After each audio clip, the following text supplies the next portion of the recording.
Let's answer the question, can you really cough up a lung? I'm assuming you're talking about the old phrase, coughing up a lung.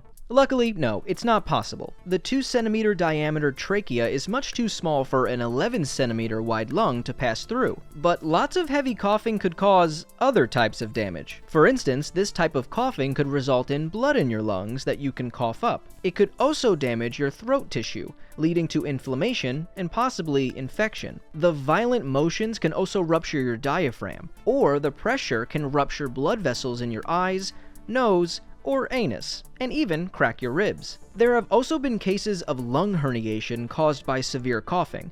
This is when part of the lungs pushes through the chest wall and into the space between the ribs. And while it's not as bad as coughing up a lung, it can be pretty painful.